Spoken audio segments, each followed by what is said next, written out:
पादरी लोग हैं। अब छत्तीसगढ़ में अगर हमको चंगाई सभा या धर्म परिवर्तन करते दिखते हैं तो हम तो सीधा बोल चुके हैं कि अगर हमें धर्मांतरण करते मिले तो रोकना और टोकना तो हमारा काम है नहीं, सिर्फ ठोकना काम है। रोको, टोको और ठोको। तो रोकना और टोकना मैंने छोड़ दिया है, सिर्फ ठोकने का काम कर। हालेलुया। जय मसीह के प्रियो, जैसा कि हमने अपने पिछले वीडियो पर दिखाया था, जहां छत्तीसगढ़ के अंदर रहने वाली ज्योति शर्मा एक बार फिर अपने हिंसक और नफरती बयानों को लेते हुए सामने आई हैं। प्रियो, आप पहले इस वीडियो को देखिए। सारी मिस्त्रियों का षड्यंत्र चल रहा है धर्मांतरण, तो धर्मांतरण भी राष्ट्रांतरण है। बिल्कुल, धर्मांतरण में भी वहाँ अब महिलाओं को और लड़कियों को ही, जहाँ भी हम धर्मांतरण रोकने के लिए जाते हैं, जहाँ पर ये लोग चंगाई सभा करते हैं, तो हिंदू ही महिला बैठे रहती हैं और 2-3 ही पुरुष वर्ग उनके होते हैं, जो फादर पादरी जो बोलते हैं वो बैठे रहते हैं। तो हम आजकल धीरे धीरे वो भी करते जा रहे हैं, लेकिन उसमें भी थोड़ा सा अभी छत्तीसगढ़ में हम धर्मांतरण मुक्त छत्तीसगढ़ का जो नारा चला के रखे हैं, हमारे सभी छत्तीसगढ़ के भाई लोग हैं जो इसमें लगे हुए हैं, तो थोड़ी कमी आई है, थोड़ी कमी 1% बोल सकती हूँ, धर्मांतरण में भी कमी आई है। क्योंकि जो पादरी लोग हैं, अब छत्तीसगढ़ में अगर हमको चंगाई सभा या धर्म परिवर्तन करते दिखते हैं तो हम तो सीधा बोल चुके हैं कि अगर हमें धर्मांतरण करते मिले तो रोकना और टोकना तो हमारा काम है नहीं, सिर्फ ठोकना काम है। रोको, टोको और ठोको। तो रोकना और टोकना मैंने छोड़ दिया है, सिर्फ ठोकने का काम करती हूँ। तो इसलिए पादरी और नन घबराते हैं, थोड़ा अब कमी कर दी है छत्तीसगढ़ में। इसके पीछे जो धर्मांतरण हो रहा है या लव जिहाद हो रहा है, कहीं न कहीं इसके पीछे नेताओं का हाथ तो नहीं?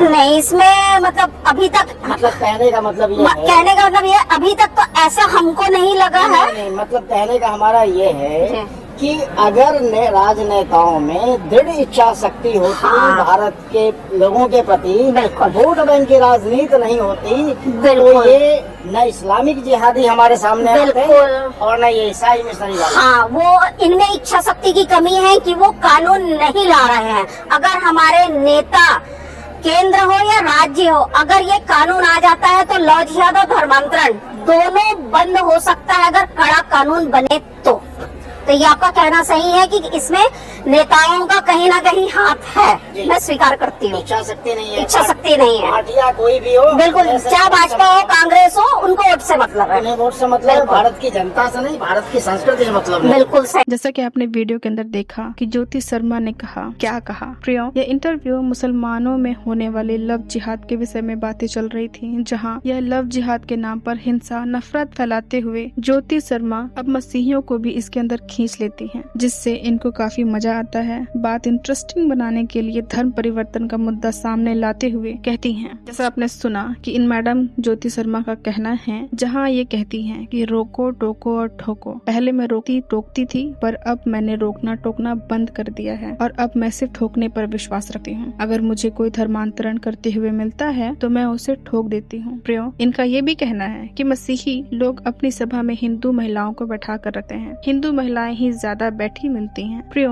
कई ऐसी संस्था है जहां मस्जिद में, गुरुद्वारा में अन्य धर्म के लोग भी जाकर बैठते हैं, तब क्यों नहीं बवाल किया जाता? सिर्फ मसीहियों को इस बात पर क्यों सामने रखा जाता है? दरअसल यह सारा काम शैतान का है। एक मसीही होने के नाते हमें पता है कि ये सब करने वाला कौन है जो नहीं चाहता कि लोग सच्चाई को जाने और उससे आजाद हों। लोगों को खड़ा कर देता है मसीहियों के सामने कि वे उनका विरोध कर सके, रोक टोक कर सके। प्रियो, ज्योति शर्मा का कहना है कि मसीही लोग हिंदुओं को लालच देते हैं और धर्मांतरण कराते हैं। क्या हिंदू समाज के लोग इतने लालची हैं क्या कि कोई भी छोटी मोटी बात पर बहक जाएंगे और धर्म परिवर्तन कर लेंगे? थोड़ी भी शर्म नहीं है? कम से कम अपने ही हिंदू भाई बहनों के लिए सोच लेती। ऐसे बयानों को देकर किसकी इज्जत बढ़ रही है या किसकी इज्जत घट रही है? अपनी ही रेपुटेशन में तो आग लगा रही हैं। लालच देकर तो कोई भी कभी भी धर्म परिवर्तन नहीं करेगा। अगर उसकी सच्ची श्रद्धा, अगर किसी भी इंसान की किसी धर्म को सच्चे दिल से अगर वो मानता होगा ना, सोना चाहे उसके आगे करोड़ों पैसे रख दो वो नहीं करेगा। पैसों से चाहे दुनिया का कोई भी एक्सपेंसिव चीज आ सकता है, पर सुख, शांति, खुशी और संतुष्टि केवल सच्चा खुदा, हमारा जीवित परमेश्वर ही दे सकता है, और जिसके लिए हमें कुछ नहीं करना पड़ता सिवाय इस टूटी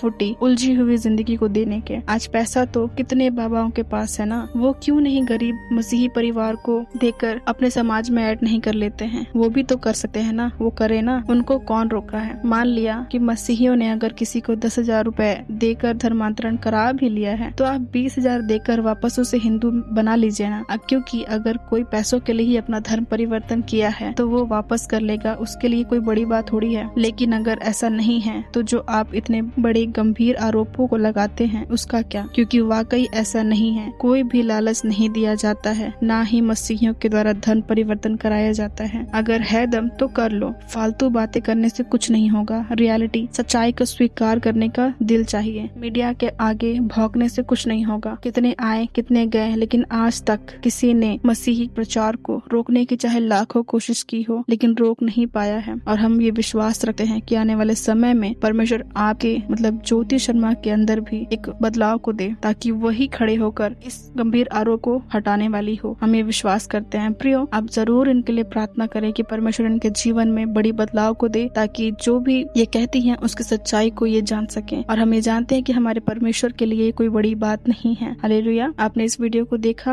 आपने इस वीडियो को देखने के बाद आपकी जो भी राय है आप कमेंट सेक्शन पर हमें जरूर बताएं। परमेश्वर आप सभी को आशीष दे। जय मसीह की।